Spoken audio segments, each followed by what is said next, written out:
What's going on? Matt Savoca here from Awesemo.com, bringing you the Super Bowl 56 DraftKings Contenders video, the final video of the NFL season, the final top plays video here, and we've got such a great matchup. The Los Angeles Rams playing in their home stadium, SoFi Stadium, this Sunday night at 6:30 Eastern against the Cincinnati Bengals, who are technically the home team, but are 4.5-point underdogs in this 48.5-point total game. This should be such a good matchup, and I'm so excited for it. But before we get into the breakdown, just want to remind you guys to like this video, subscribe to the channel, and hit that notification bell so that you always know when we're going live. You guys know what to do. And if you could give me, Matt Savoca, a follow on Twitter at Draftaholic, that would be much appreciated as well. We'd also like to thank our presenting sponsor, FanUp. If you haven't checked out FanUp already, now is the best time to do so. They're featuring contests for the NBA and of course the Super Bowl all this week.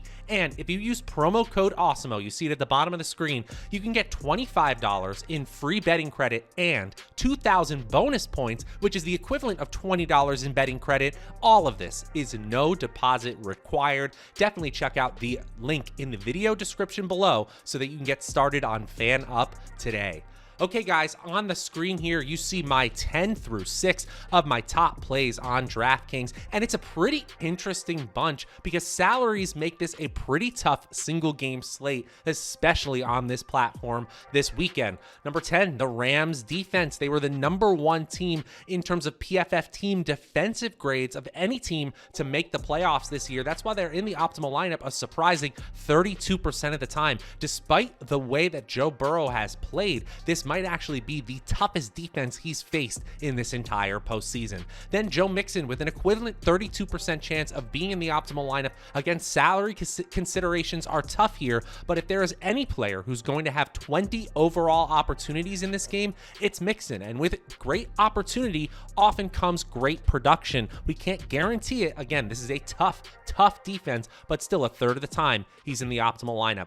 Tyler Boyd has a 38% chance of being in the optimal lineup, and despite being the third receiver on his own team, his route participation rate and his snap share are up above 90% this season and postseason, averaging a ridiculously low 4.5 yards per reception this postseason. That must come up at least to that season-long average of about 8.8. But still, if it gets up there, we'll see him pop in the optimal lineup. He's in there, 38% of the time. Then Odell Beckham, of course, has more upside here, more ceiling, but his median projection is actually pretty close to Boyd here. He's in the optimal lineup 39% of the time. And then Jamar Chase, the rookie of the year in the NFL, has a 41% chance of being in the optimal lineup. He's the optimal captain play, even at 10,400, 6.6% of the time. He still is outside the top 5.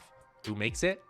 Let's watch and find out. At number 5, Cam Akers, running back for the Los Angeles Rams. And Cam Akers is banged up here. He missed a bunch of practices in the days leading up to this game, but he's definitely going to play. Darrell Henderson and Sony Michel are also going to play here, so his chance of getting 20 opportunities here, it's pretty darn low. He had 13 rush attempts last week, and that was because he got banged up.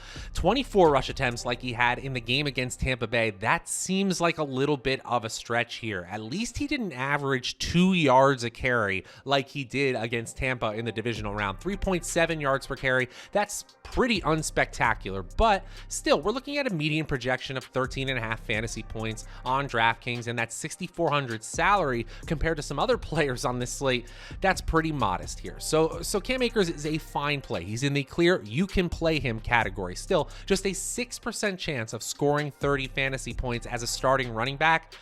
That's not so great. And in nearly 30% of our simulations, he's scoring less than 10 fantasy points. He's got an outside shot of being the optimal captain, but really you want him at the flex play just because he has that usage guarantee, being Sean McVay's favorite of the Rams' 3 running backs. He is in the optimal lineup 43% of the time.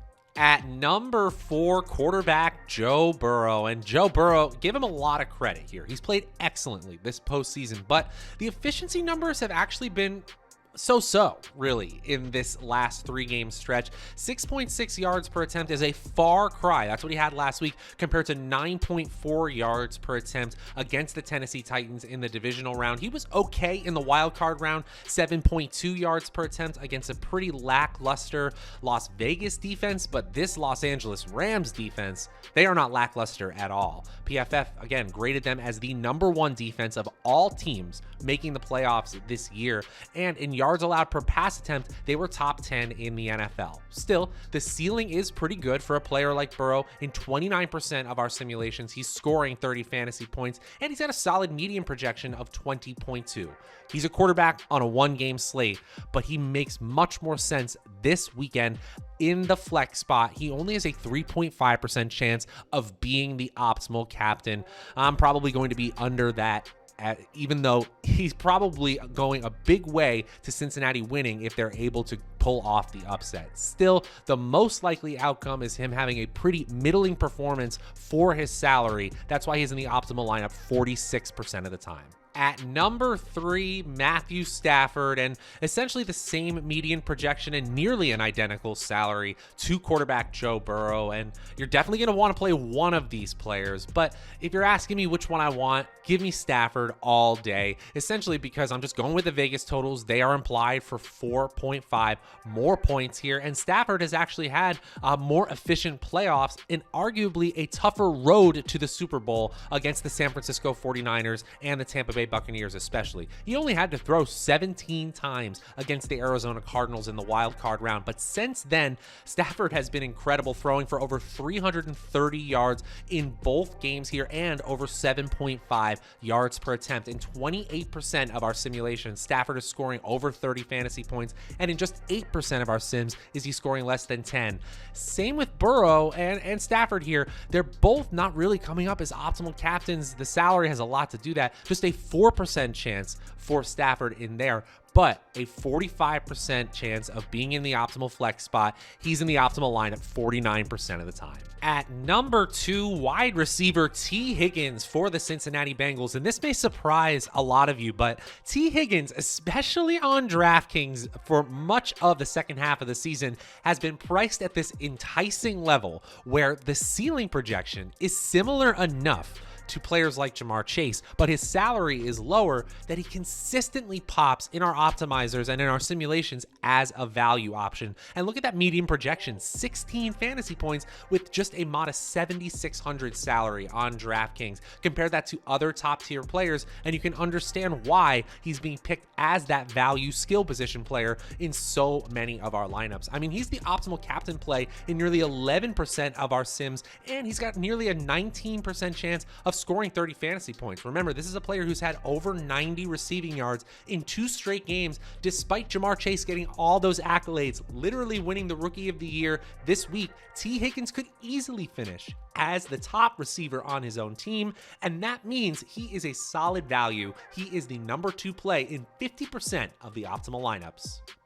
Now, before I reveal my number 1 play on DraftKings for Super Bowl 56, just want to remind you guys one more time, go ahead and like this video, subscribe to the channel, and hit that notification bell so that you always know when we're going live.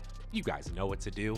And if you could give me, Matt Savoca, a follow on Twitter at Draftaholic, that would be much appreciated as well.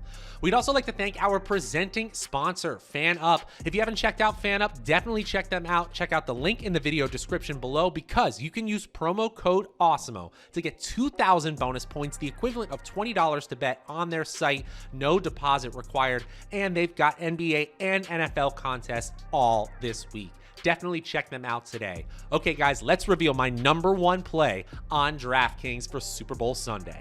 And at number 1, it's wide receiver Cooper Kupp. Who'd you think it was going to be? It's, of course, Cooper Kupp.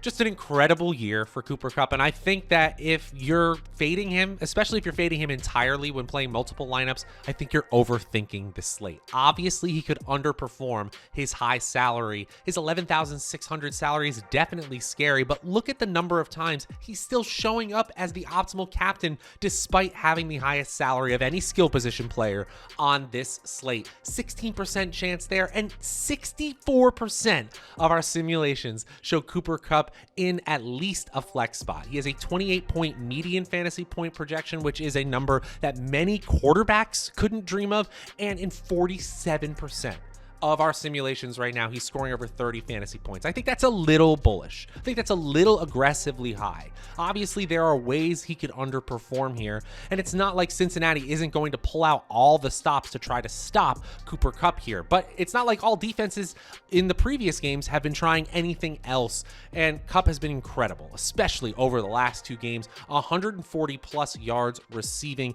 on at least 11 targets in the divisional round and the conference championship round, and he's had 4 touchdowns already this postseason. Cooper Kupp is my favorite MVP pick, and he is the #1 play on DraftKings for this Super Bowl.